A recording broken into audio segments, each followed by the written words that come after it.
Now, feel free to pause here and give these a try. We are going to work on number 5 with our coefficients first, our number part, 15 and 27. I'm going to factor them out, 3 times 5, 3 times 9.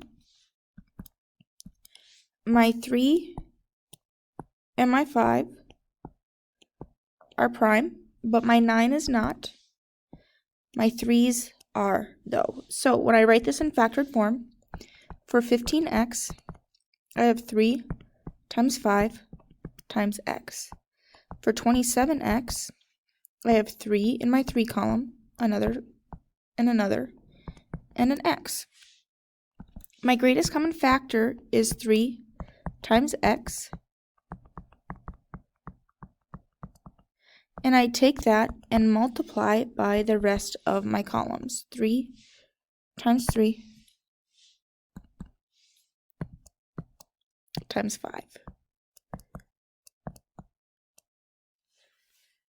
And here I get 135x. And that is my least common multiple. So again, you can think about it like multiplying all of your columns. I have a 3, 3, 3, 3, 3, 3, a 5, and an x. Try 6. Again, I'm going to work with my coefficients first, my number parts. 6 is 2 times 3. 10 is 2 times 5. All of those are prime.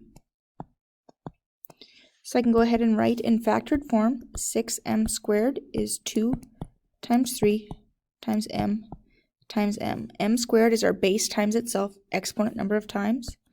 10m cubed is going to be a 2 in my 2 column.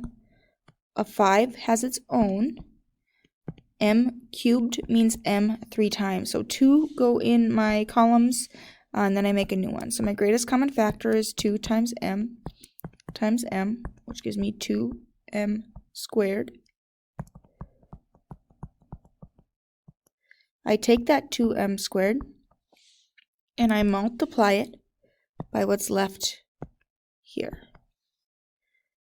So 5 times 3 times m. Here I get 30m cubed for my least common multiple. Try 7, 14, and 21. I start with my constants. 2 times 7 and 3 times 7. All of those are prime. So I can go ahead and write these in factored form. 14ab is going to be 2 times 7 times a times b. 21bc is going to be 3 times 7, I make a column for my 3 since I don't have one, times b, and I make a column for my c's because I don't have one. My GCF is 7 times b, so 7b. I take that greatest common factor and I multiply it by all the rest of my columns. 3 times 2 times a times c. So here I get 42a, b, c for my least common multiple. And again, you don't have to find that greatest common factor first if you don't want to. I'm doing it just as a little bit of a review. We're just going to multiply all of our columns. So here I have a 2, a 3, a 7, an a b, and a c, all multiplied together.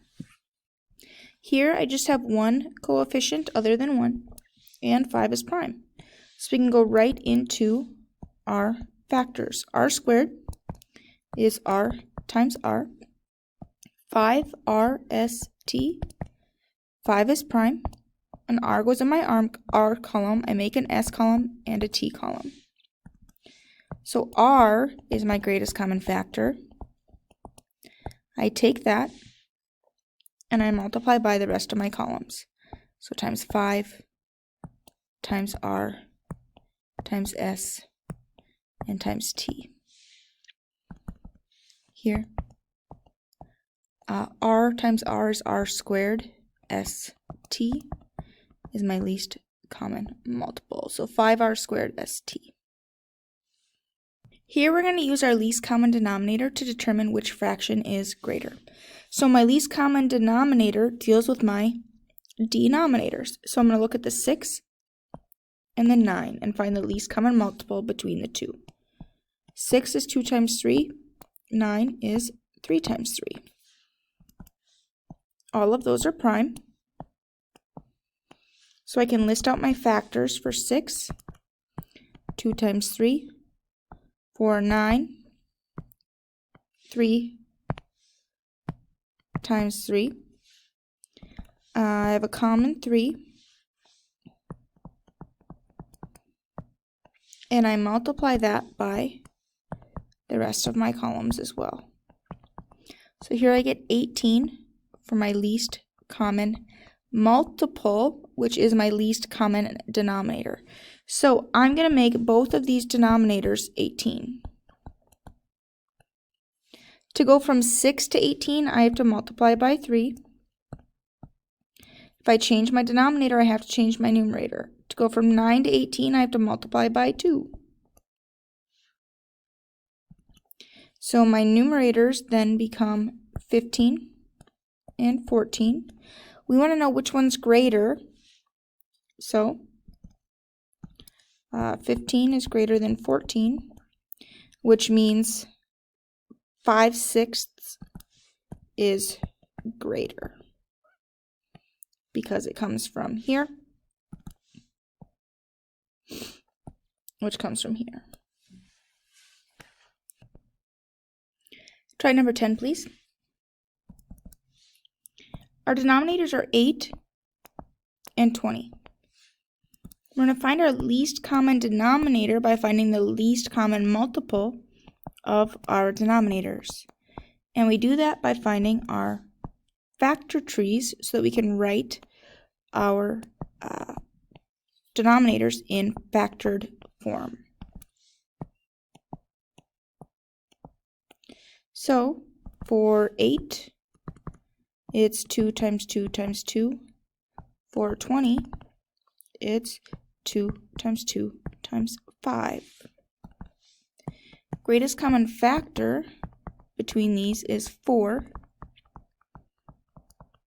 We take that and we multiply by the rest of our columns. And that gives us our least common multiple, which is our least common denominator then. So 40 is my LCD. It's my common denominator between the two. I'm going to multiply 8 by 5 to get to 40, and if I change my denominator, I have to change my numerator equally. 20, I have to multiply by 2 to get to 40, so I change my numerator as well. And we can see that over here. What I'm missing in my denominator is a 2 in order to make it look completely full, and in my 20 and in my 8, I'm missing that 5. So we see that we get 25 over 40 and 26 over 40. So when we compare those, 26 is greater. So that came from 13 over 20. So 13 over 20 is greater. Give 11 a try. We're looking for the least common multiple of our denominators. So 2 times 6, 3 times 5.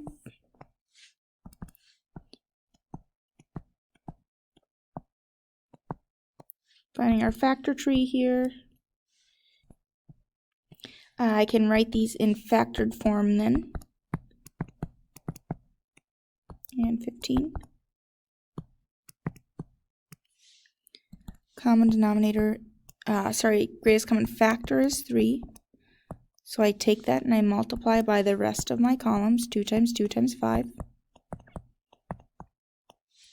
And I get a least common multiple, which is my least common denominator, of 60. So my denominator is going to be 60 here for both fractions. And I need to figure out, how do I go from 12 to 60? Well, I multiply by 5. And I can see that that's what I'm missing here. To go from 15 to 60, I have to multiply by 4, and I can see that that's what I'm missing here. If I change my denominators, I have to change my numerators equivalently in order to get equivalent fractions. So 5 times 7 is 35. 11 times 4 is 44. Now that my denominators are the same, I compare my numerators. 44 is greater, which means that 44 over 60 is greater, and 11 over 15 is greater.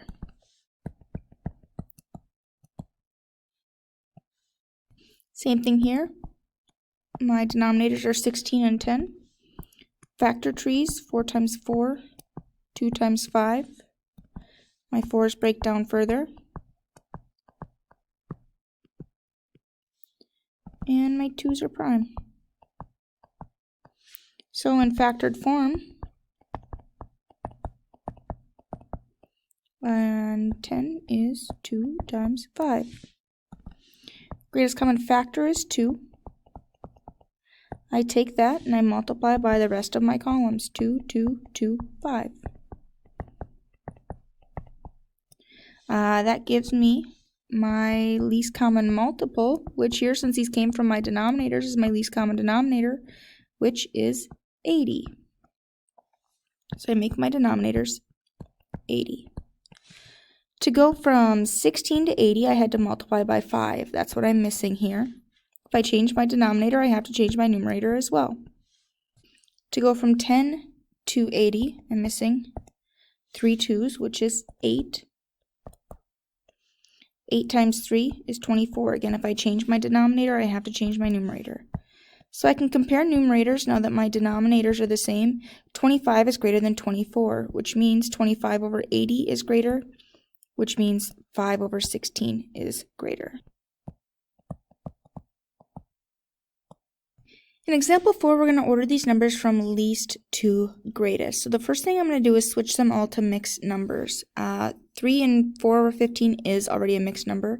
33 over 10 means 33 divided by 10, which gives me 3. When I multiply it back, that's 30. Remainder 3. So I get 3 and 3/10 here. And when I do the same, I take 19 divided by 6, goes in there 3 times, multiply it back, that's 18, subtract, I get a remainder of 1, so that's 1/6. So I'm actually comparing 3 and 4/15 to 3 and 3/10 to 3 and 1/6. So since my whole numbers are the same, I need to know 4/15, 3/10, and 1/6. The order of those from least to greatest. I went ahead and factored them and wrote them in factored form. Here my greatest common factor is 1, so I'm just going to multiply my columns. 2 times 3 times 5, and that gives me 30 as my common denominator.